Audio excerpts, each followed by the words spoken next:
Hello అండి, welcome back to my channel. ఇవాల్టి వీడియోలో టేస్టీ అయిన ఈజీ ప్రాసెస్లో అయిపోయే సోరకాయ మసాలా కర్రీ ఎలా చేసుకోవాలో చూద్దాం. ఈ సోరకాయ మసాలా కర్రీ రైస్లోకి ఇంకా చపాతీలోకి బెస్ట్ కాంబినేషన్. సోరకాయ తినని వారికి ఇలా సోరకాయ మసాలా కర్రీని చేసి పెట్టండి, చాలా ఇష్టంగా తింటారు. మరి ఈ సోరకాయ మసాలా కర్రీ ఎలా చేసుకోవాలో చూద్దాం. ముందుగా సోరకాయని తీసుకొని దానికి ఉన్న స్కిన్ అంతా తీసేయాలి. ఇలా సోరకాయ పొట్టంతా తీసేసిన తర్వాత సోరకాయని మొత్తం ముక్కలుగా కట్ చేసుకొని పెట్టుకోవాలి. మరీ చిన్న సైజులో కాకుండా పెద్ద సైజులో కాకుండా ఇలా మీడియం సైజులో కట్ చేసుకొని పెట్టుకోండి. పచ్చిమిర్చి, ఉల్లిగడ్డ, కరివేపాకు ఇంకా మెంతాకు కూడా కట్ చేసుకొని పెట్టుకోండి. ఈ సోరకాయ మసాలా కర్రీలోకి మెంతాకును వేసుకుంటే కర్రీ ఇంకా టేస్టీగా ఉంటుంది. ఇవన్నీ కట్ చేసుకొని రెడీగా పెట్టుకున్న తర్వాత స్టవ్ ఆన్ చేసుకొని కడాయి పెట్టుకొని అందులో కర్రీకి సరిపడా ఆయిల్ని వేసుకోండి. ఆయిల్ వేడైన తర్వాత 1 టేబుల్ స్పూన్ జీలకర్ర, 1 టేబుల్ స్పూన్ ఆవాలు వేసుకొని అవి వేడయ్యేంత వరకు ఫ్రై చేసుకోండి. ఉల్లిగడ్డలు ఇంకా పచ్చిమిర్చి వేసుకొని హై ఫ్లేమ్లో ఫ్రై చేసుకోండి. మెంతాకును కూడా వేసుకొని ఫ్రై చేసుకోండి. మెంతిని ముందుగానే వేసుకుంటాము. ఇలా మెంతాకును వేసుకొని ఉల్లిగడ్డలు గోలేంత వరకు హై ఫ్లేమ్లో ఫ్రై చేసుకోండి. ఇలా 2 మినిట్స్ హై ఫ్లేమ్లో ఫ్రై చేసుకున్న తర్వాత ఫ్రెష్గా గ్రైండ్ చేసుకున్న అల్లం వెల్లుల్లి పేస్ట్ని 1 టేబుల్ స్పూన్ వేసుకోండి. ఫ్లేమ్ని లో ఫ్లేమ్లోకి చేసుకొని కర్రీని కలుపుకొని 2 టీ స్పూన్ ధనియాల పొడిని వేసుకొని మళ్ళీ కలుపుకోండి. 1/2 టీ స్పూన్ పసుపు వేసుకొని కరివేపాకుని వేసుకొని లో ఫ్లేమ్లోనే కర్రీని ఫ్రై చేసుకోండి. ఇలా కర్రీని కలుపుకున్న తర్వాత ముందుగా కట్ చేసుకొని పెట్టుకున్న సోరకాయ ముక్కలను అన్నిటినీ ఇందులో వేసుకోండి. సోరకాయ ముక్కలు గోలేంత వరకు మీడియం ఫ్లేమ్లోనే ఫ్రై చేసుకోండి. ఇలా 2-3 మినిట్స్ ఫ్రై చేసుకున్న తర్వాత మూత పెట్టేసి లో టు మీడియం ఫ్లేమ్లో 3-4 మినిట్స్ వరకు ఫ్రై చేసుకోండి. మధ్య మధ్యలో మూత తీసుకుంటూ కర్రీని కలుపుకోండి. హై ఫ్లేమ్లో పెట్టుకుంటే అడుగంటే ఛాన్సెస్ ఉంటాయి.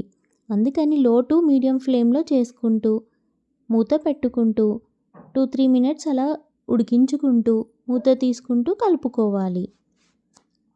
ఇలా సోరకాయ ఉడికేంత వరకు కలుపుకోవాలి. సోరకాయలో ఉండే వాటర్ అన్నీ బయటికి వచ్చేసి సోరకాయ ముక్కలన్నీ ఉడికేంత వరకు ఇలా మూత పెట్టుకుంటూ 2-3 మినిట్స్ అలా ఉడికించుకుంటూ ఉండండి. చూసారు కదా, ఇలా సోరకాయలో అన్ని వాటర్ అంతా వచ్చేసాయి. ఇప్పుడు కర్రీని కలుపుకొని సొరకాయ ముక్కను కట్ చేసి చూడండి. ముక్క ఉడికిందంటే టేస్ట్కి తగినంతగా కారం ఇంకా ఉప్పుని వేసుకోండి. నేను 2 టేబుల్ స్పూన్ కారం వేసుకున్నాను. 1 టేబుల్ స్పూన్ సాల్ట్ వేసుకున్నాను. మీరు మీ టేస్ట్కి తగినంతగా వేసుకోండి. ఇందులో కారం కొంచెం ఎక్కువగా వేసుకుంటేనే ఈ కర్రీ చాలా బాగుంటుంది.